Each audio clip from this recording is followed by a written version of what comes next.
Alright, so this, my good friends, is Cloudbuilt. So in this video, I'll be running Defiance 90%, which is something I'll talk a little bit more about once we actually get into the run. And then a brief disclaimer, I'm going to be doing some commentary here, just so you can hear generally what it will sound like. But obviously, if we were to be selected for SGDQ, I would have co-commentators on the couch, and probably the developer calling in to help me out, so I wouldn't have to do all the commentary myself. So starting in 3, 2, 1, go. Oops. Forgot there was a second menu there. Alright. So this is the tutorial level. It is one of 2 tutorial levels inside of Cloudbuilt. This one's main goal is just to introduce you to the basic mechanics. How fast Demi likes to run, how far she can jump, how fast she moves, how much she likes to grab onto things. All the fundamentals that you need to just get started playing the game, without trying to complicate things too fast by including the jetpack, which will be the focus of the rest of the game. So, really brief overview of the story. Demi was in the military, and she was badly wounded in an explosion. So now she's in the hospital being both mentally and physically put back together. And we're playing through her fever dreams and exploring different ways she can interpret her current situation. So by default, the tutorial will end up pausing the game, and that is not fast.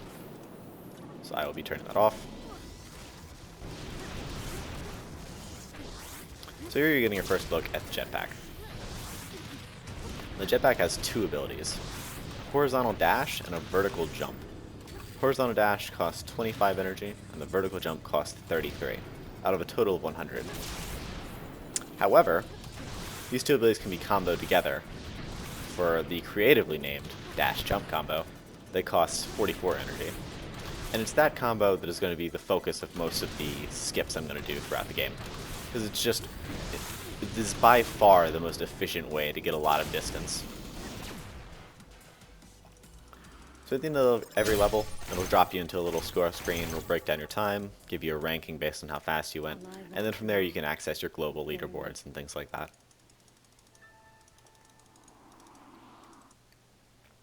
So another interesting trick you might have noticed me using is that sometimes before large jumps, I will fire a bullet at my feet. And that's because Demi's bullets have a small knockback value. And so I'm taking advantage of that knockback value to give me just a little bit of extra height before I go into a jump.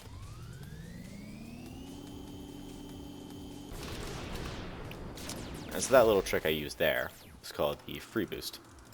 By holding down shift, I can charge up horizontal dash. And then once I pick a direction, it will cost me 0 energy. And that allows me to do 3 dash jump combos instead of the normal 2 on 1 tank of energy. Now, that might not look that powerful because I clearly needed a ramp in order to direct all that momentum vertically, but when combined with a trick I'll show off later on that allows me to create ramps wherever I need them, it makes individual levels a little silly. Personally, I don't use the what we call the corner jump trick, which creates ramps wherever you need them, all that often, because I think it's tedious to set up and not super marathon safe. But also, it just makes the runs pretty boring. There's a lot of standing still. And obviously that's not fun for you guys to watch.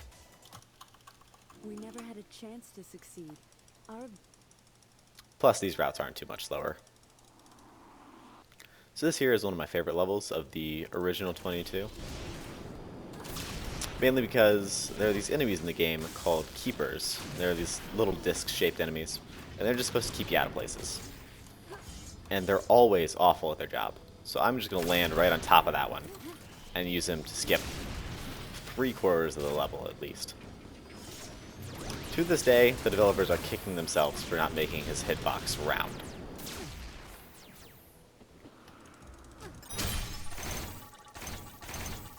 So, a little bit about the differences between original 22, which is what we ran at AGDQ 2016, and was just the 22 levels that was released when the game first came out, and Defiance 90%. So, original 22 obviously consisted of 22 levels, because we have very creative names over in the Cloudbuilt community, while Defiance 90% actually only contains 19.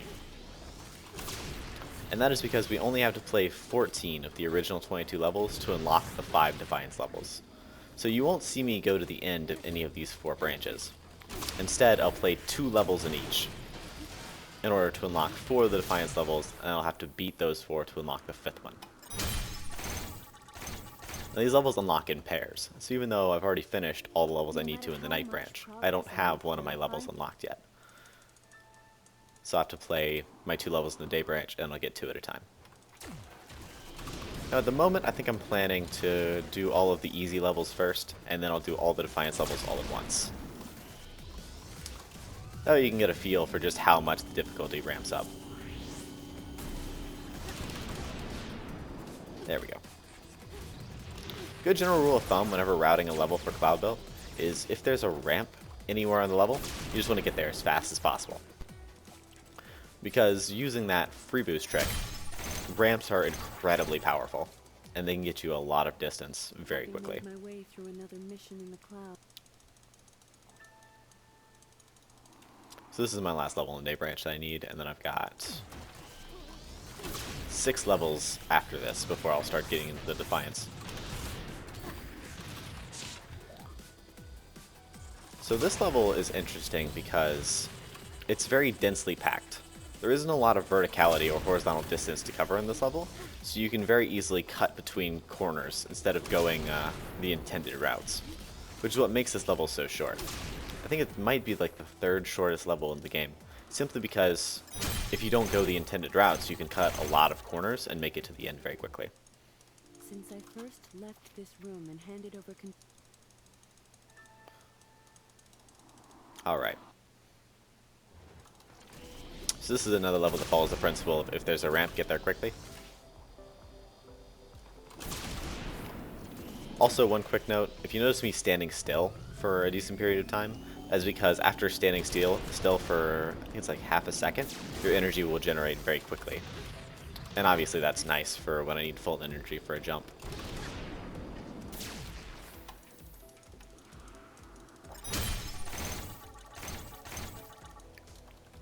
So this next level is interesting because it actually forces me to make some changes to the camera. So you might have noticed that I'm always looking over Demi's right shoulder. And what that means is when I look at the ground, Demi's actually facing slightly off to the left. And this is going to be important for this jump that's coming up, because I'm going to be jumping from a very thin platform. And obviously I don't want to be facing away from the ramp I want to jump to, so I have to switch which shoulder I'm looking over, which will make the game look super weird here for a second. At least for me. You people might actually prefer it. I don't really know.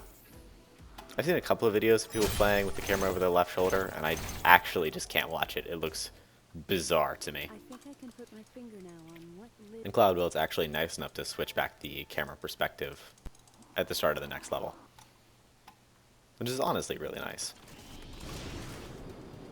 So this level takes the principle of get to the ramp as fast as possible to the absolute extreme. So these little ramps here were meant to be purely decorative, but using the free boost trick that I was talking about earlier, and with a really good jump, we can actually make it all the way to the ramp that leads to the ending platform,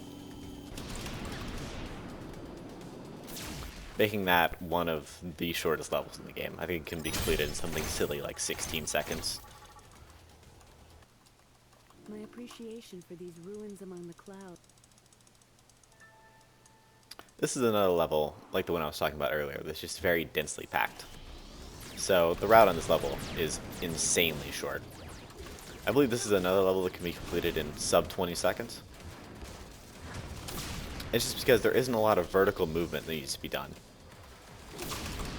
So utilizing only those really long horizontal jumps, I can get all the way to the finish line. And you might notice that there really isn't a lot of vertical distance between the start and the finish. But the intended routes take you a very loopy, long-winded way.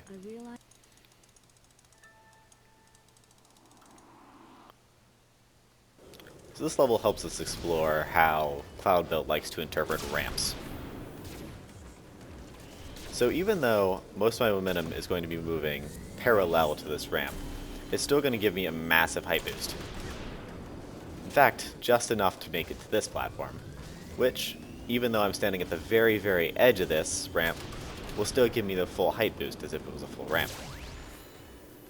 And it's those principles that allow us to do the corner jump exploit, which I will now finally be able to show you. I'm beginning to see a purpose in the clarity of these dreams. So, brief recap, the corner jump is the one that allows us to put ramps wherever we need them. And it is incredibly useful on this level. So by backing away as far as I can from the edge of a block, Cloudbuilt will now interpret this as a ramp, allowing me to get a lot of height. And that can be set up literally anywhere in any level. Any place where a vertical and a horizontal surface come together, you can set up a corner jump. And it can really make the routes quite silly. Alright, now it's time to wade out of the kiddie pool. We're done with the original 22 levels, and we're going into Defiance. So this is where things are going to start to get fun. I'm probably going to be a little bit quieter from here on out, because these levels require a lot of focus. So, take that as you will.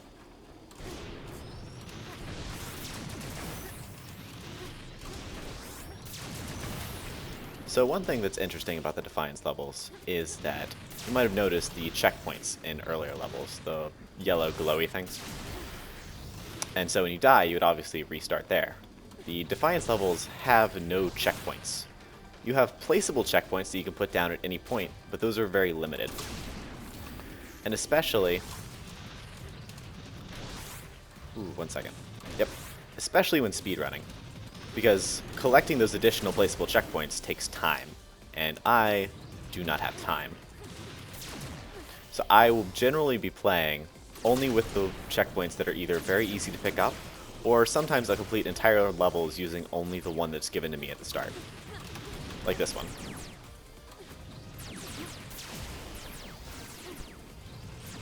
So we're about halfway through the level, so I'm going to throw down the checkpoint here.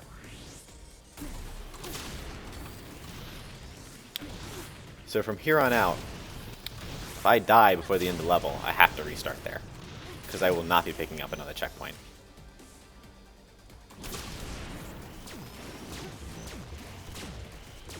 Come on, there we go.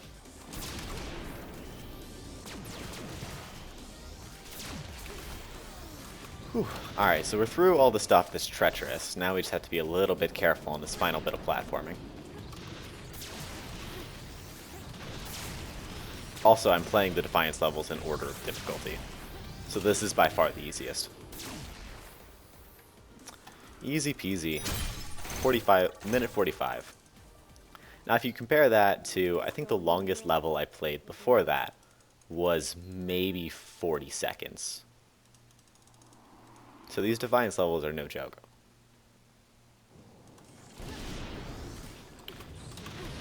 So the Defiance levels also included a bunch of additional assets, including these little green glowy pads.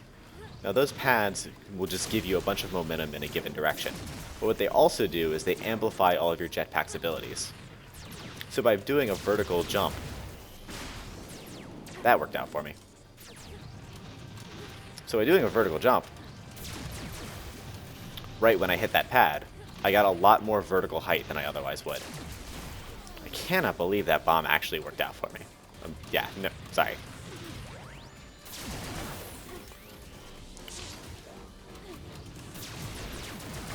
So the part that I'm getting ready to do is a little low percentage. So I'm going to go ahead and throw my checkpoint down there, and we're already getting close to the end of this level. So I'm going to use that like a backboard. So by doing a vertical jump right as I hit that green pad, I got a lot of vertical height, and it was enough to slam me into that wall that you're supposed to access later in the game. And that allows me to skip a good portion of the level, but it can also be very scary, because if you jump a little bit too late, you don't quite get the full height bonus. You can go way underneath it, or if you have too much momentum, you will just bounce off and die, which is super embarrassing. So far, so good, but those are the kiddie levels of the Defiance levels. Now we get into the fun stuff. So this is Expectations. And this level is pretty RNG. Has a lot of elements that could be considered RNG. Technically, none of them are. but if I mess up any given timing, I will have basically no idea how to get through the level. So it's very important that I don't make any silly mistakes like that. Fortunately, that doesn't mess up any timings later on.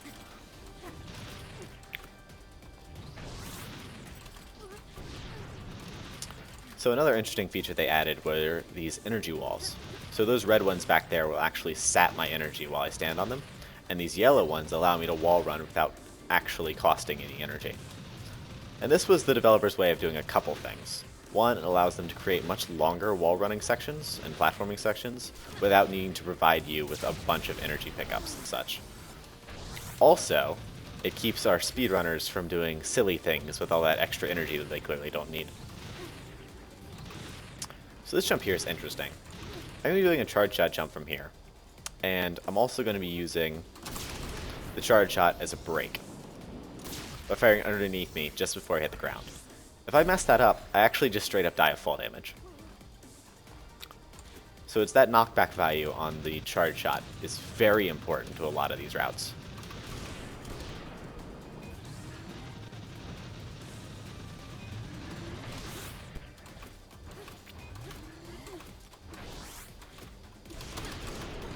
Alright, so now we're going to get into a lot of the fun RNG-ish stuff.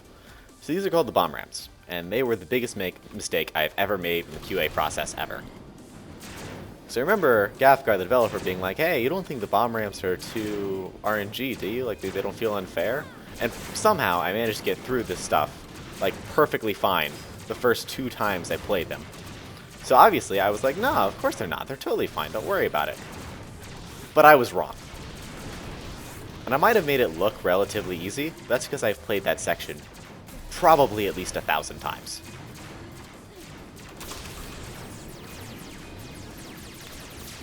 So that was a cool little thing the developers added in there. By using that wall and grabbing that energy pickup, I will actually have enough energy to execute that jump, despite the fact that I'm standing on a bunch of energy sapping grids. No! Okay, so ideally, I would have enough energy to just make this jump immediately, but unfortunately, I messed up a little bit and lost all my energy to these walls. So I'm going to have to complete it the way the developers actually wanted me to. Which is no big deal. So you just complete a little puzzle there. You shoot that section in the middle in order to open up a grid. You grab your energy, and then you just execute that jump. Ideally, I would have had enough energy to execute it without having to do that little puzzle, but the fact that I didn't is really no big deal. I doubt going down this path will lead. Alright, so that's 3 of 5. We're doing pretty well so far. And this is Desire. This is probably my favorite of the Defiance levels. It is phenomenal in basically every aspect. All the platforming challenges are a lot of fun. Nothing about this level feels unfair or RNG, especially compared to Expectations, which is just the bane of my existence. And it's also got a lot of areas that just look cool. So these are the lightning bridges. I'm going to have to be quiet while I focus.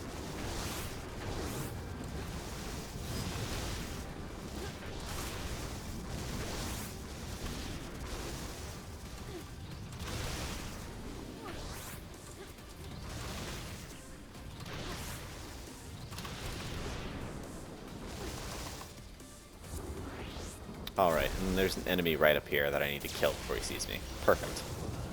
So those lightning bridges back there actually managed to spawn possibly the sexiest thing to ever exist in Cloudbuilt. So for a promo video, Califin, Cloudbuilt's top player, was handed the Defiance levels and was like, hey, do something really cool. So he just did possibly the most smooth and beautiful run of those lightning bridges ever. And it is, to this day, one of my favorite things to just go watch on occasion.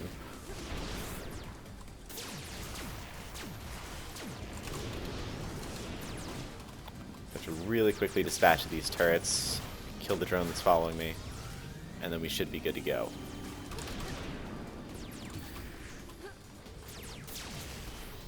Nothing's following me? Okay. So we're approaching the end of Desire here. I have to be a little bit careful here because I really... Actually, I'm gonna be really safe.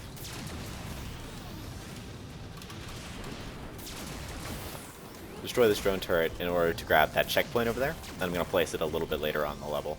Because we're pretty close to the end. And the end can...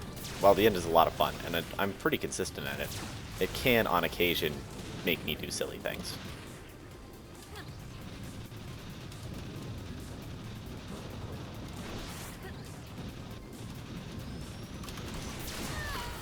Ooh. Boy. Alright, perfect.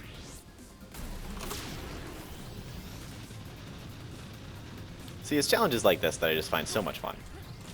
As long as you have a good understanding of the mechanics, this part's pretty easy, but it's still a lot of fun to accomplish. And here's the ending, which is also just so much fun. So you basically just got to navigate these increasingly complex bridges of mines and guardians and turrets until you get to the finish line.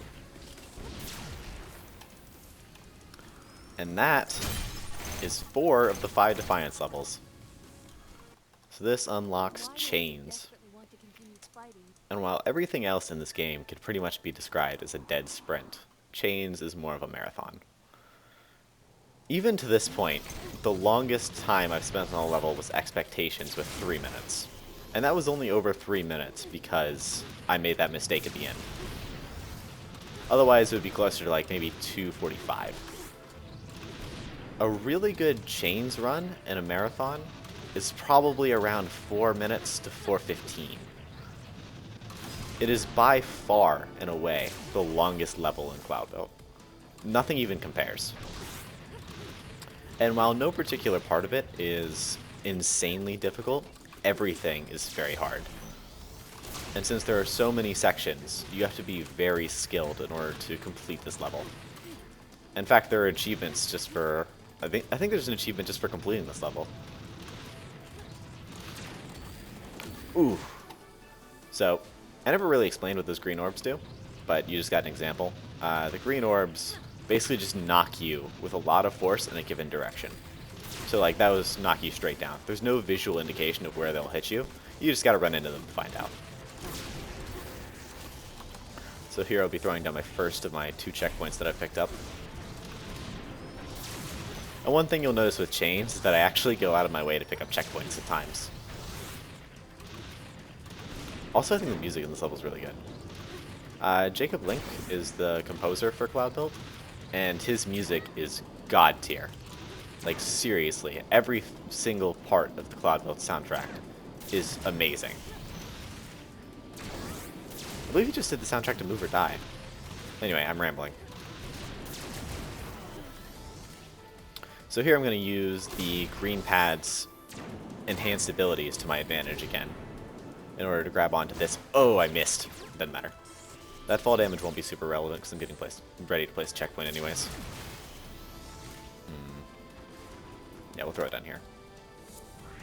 I mentally have 2 or 3 places I can throw it down in the next like 100 feet, but because I took so much damage, I'm going to throw it down a little bit early. So these sniper turrets can be dodged if you dash perpendicular to where they're shooting you from, as the beam turns white. Whew. And so the reason I threw that checkpoint so early was because I had taken so much damage that a single sniper shot would have killed me, as opposed to being able to survive 2 before the 3rd one kills you. Ooh, I missed that jump pad. Is that going to be bad? Oh boy. Silly mistakes. No big deal. Seriously? Okay. We're all good, we're all good.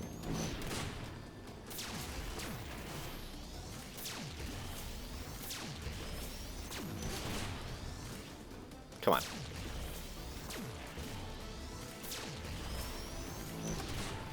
Whew. Not even close. Take 2, take 2.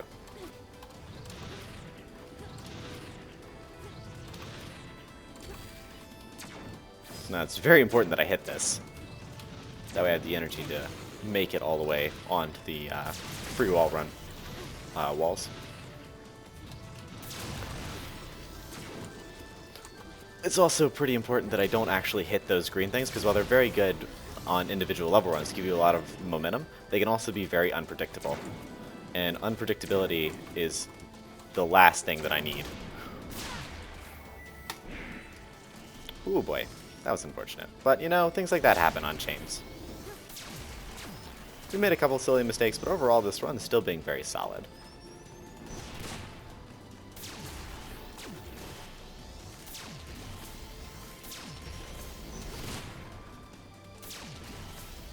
Also, I don't always have to dash forward.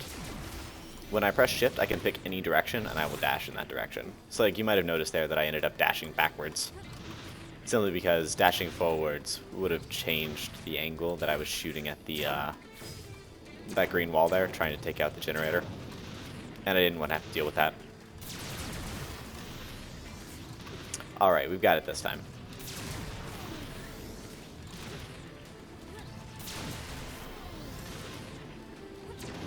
Oh yeah, I almost forgot about the purple energy walls. So the purple energy walls just limit you to 1/3 of your total energy. Nothing super special about them. You can still regenerate energy while you're on them, but you can only regenerate up to 1/3 of your total. And it's used specifically by the developers in areas where they want you to have a little bit of mobility. They don't want you to be able to do silly things. So I'm just going to hide from these bombs. I used another corner jump there in order to skip that section.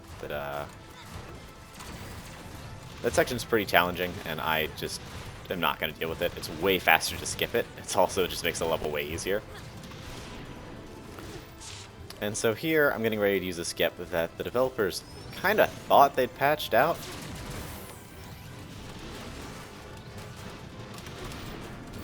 But they had not. So you're not really supposed to be able to get up here. At least not that easily. 1 second, gotta kill the drone tower. Alright. Because from here, you can corner jump over the last puzzle. You see that fence all the way over there? It is not high enough to stop me from jumping right over it to the finish line. And that is time 26:35. That's pretty solid overall. 4 minutes, 12 seconds isn't amazing, but for a chains run, it's really not that bad. And then from here, it'll drop you into... Chains got its own special ending cutscene that's actually a little bit playable and interactive. So you can just explore the area outside of the hospital room. And then at the end, I'm not really going to spoil what happens at the endings, because everything's left very open for interpretation. And the developers want to keep it that way, so I won't impinge on that at all. But yeah, thank you for watching. This has been Cloudbuilt Defiance any %. Hope you consider us for SGDQ.